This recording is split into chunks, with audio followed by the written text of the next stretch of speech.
Direktang dumaan sa portal, nakarating ang ating bida sa dambana ng mga primordial ruins. Sa sandaling makatapak siya sa loob, pinagmasdan niya ang paligid at ang atmosfera, sabay sabi, naiintindihan ko na.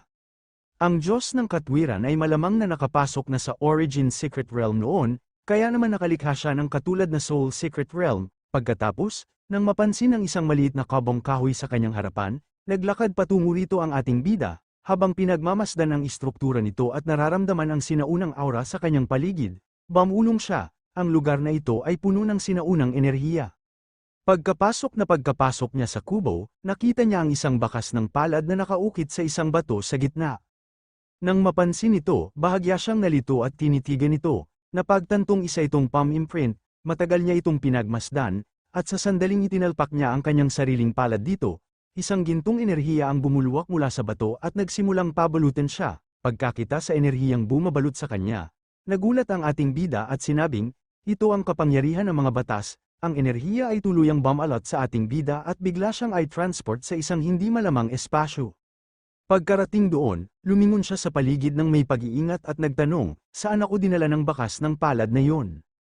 Habang nagmamasid, bigla niyang napansin ang maraming may itim na figura ng mga mandirigma sa unahan. Lahat sila ay kulay itim, at ang makita sila ay agad na nagpaalerto at nagpagulat sa ating bida. Sa sandaling yun, naakit ang kanyang paningin sa isang nagniningning na asul na liwanag. Sa loob ng liwanag na yon, mayroong isang mangkok, at sa ibabaw nito ay may nakaupong isang figura. Sa tabi nito, lumitaw ang kumikinang na asul na mga salita, at ang taong nasa mangkok ay patuloy itong inuulit, ang Distance Stone Rune, kumilos ng walang pagkilos. Ang pinakamataas na kabutihan ay parang tubig, nakikinabang sa lahat ng bagay ng walang tunggalian. Ang Dao ay nagluwal ng isa, ang isa ay nagluwal ng dalawa, ang dalawa ay nagluwal ng tatlo, at ang tatlo ay nagluwal sa lahat ng bagay. Habang inuulit ang mga salitang ito, ang figura ay sumugod ng mabilis, winawasak ang mga itim na anino sa kanyang dinadaanan. Sa mismong sandaling yun, ang simbolo ng primordial rune sa kamay ng ating bida ay nagsimulang manginig ng malakas.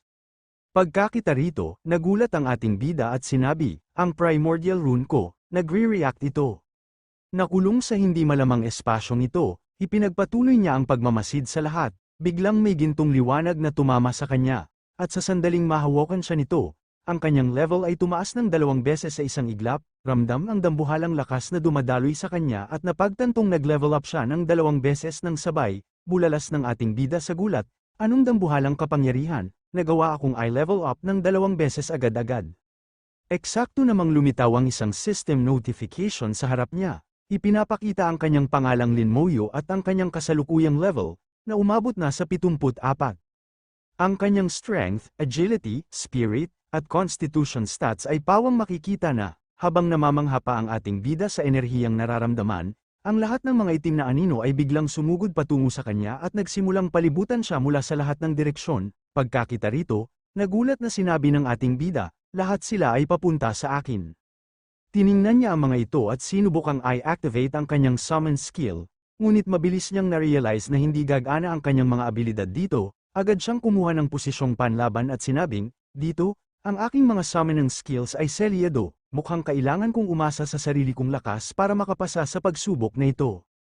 Inactivate ng ating bida ang Gathering Force skill ng Primordial Rune, na nagdagdag ng 1,000,000 sa bawat isa sa kanyang strength, agility, constitution, at spirit. Sa sandaling ma-activate ang skill, ipinatawag niya ang kanyang karit, scythe, at sumugod ng buong bilis patungo sa mga anino. Gamit ang kanyang rush ahead skill, humarurot siya pasulong at idineklara, sa kalagayang ito, magagamit ko ang lahat ng abilidad ng aking mga summons.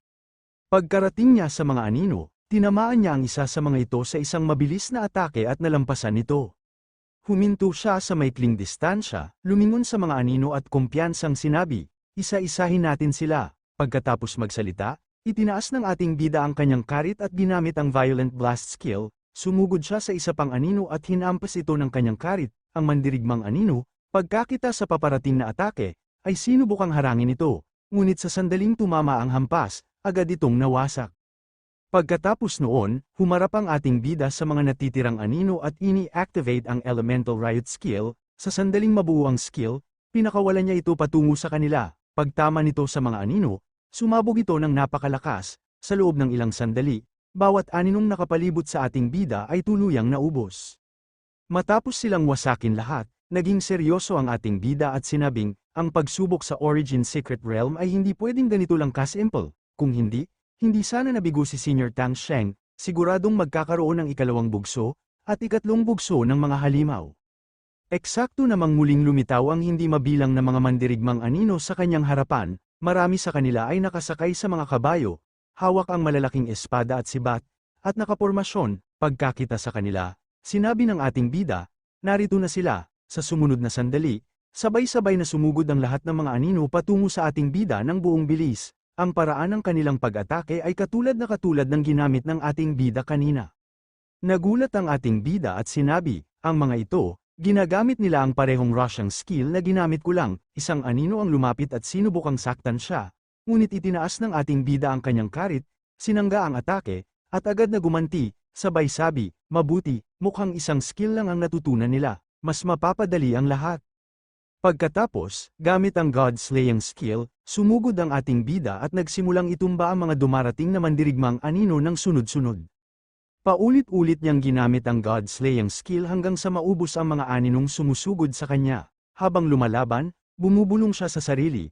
Matapos patayin ang mga aninong ito, ang tagal ng aking mga rune skills ay humahaba rin. Ganito pala gumana ang Origin Secret Realm. Patuloy siyang umatake ng walang humpay hanggang sa maubos ang buong bugso ng mga mandirigmang anino. Matapos silang malinis lahat, bahagyang humingle ang ating bida at sinabing, sa wakas, tapos din, iniisip ko kung anong klase ng mga halimaw ang lilito sa susunod na round.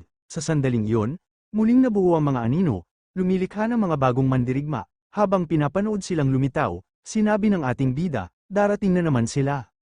Bigla, ang mga aninong yun ay nagsimulang kumuha ng pamilyar na anyo. Nagbago ang mga ito tungo sa mga figurang kamukhang kamukha mismo ng ating bida. 3 o 4 na anino ang lumitaw, bawat isa ay kamukha ni Lin Moyu, at bawat isa ay may hawak na karit. Pagkakita rito, gulat na sinabi ng ating bida, kinokopya nila ako, pati ang sandata ko. Agad-agad, ang mga aninong panggagaya ay sabay-sabay na sumugod sa kanya. Ang isa ay gumamit ng God-slaying skill, ang isa ay rush ahead, at ang isa pa ay nagpakawala ng Elemental Riot. Perpekto nilang ginagaya ang mga skill ng ating bida at ginagamit ito laban sa kanya. Habang pinapanood silang kopyahin hindi lang ang kanyang abilidad kundi pati ang kanyang paraan ng pakikipaglaban, bahagyang kinabahan ng ating bida at bumulong. Gaya ng inaasahan, hindi lang nila kinokopya ang mga skill ko, pati ang estilo ko sa pakikipaglaban ay kinokopya rin nila. Ang 3 aninong kopya ay lumapit at sabay na umatake. Mabilis na umiwas ang ating bida at umatras, tinitingnan sila habang sinasabi, hindi ko inakalang ganito pala kahirap kalabanin ang sarili ko. Matapos ang kanilang pag-atake, itinuon ng mga anino ang kanilang tingin sa kanya. Samantala, ini-activate ng ating bida ang kanyang soul flame at sinabing, ang tinataglay ko ay hindi limitado sa mga ito lang, kahit pamakopya ninyo ang aking mga katangian at skills, hindi ninyo magagaya ang aking banal na kapangyarihan, ang aking Shenju Cauldron. Sa sandaling ay activate niya ang soul flame, agad siyang nagpatawag ng isang bone spear, hawak ito ng mahigpit, nagpatuloy siya, sabay hagis nito patungo sa mga anino, kayong mga peking nilikha, mawasak kayo. Ang bone spear ay bumaon ng diretso sa isang anino, at agad itong winasak. Kasabay nito, mabilis na lumipat ang ating bida sa likod ng isa pang anino at tumira. Winasak din ito, ipinagpatuloy niya ang pag-atake hanggang sa isa-isang maubos ang mga natitirang anino. Ngayon, isang anino na lang ang nakatayo sa harap niya sa isang posisyong panlaban. Pagkakita rito, naging seryoso ng husto ang ating bida at sinabing, ngayon, ikaw na lang ang natitira.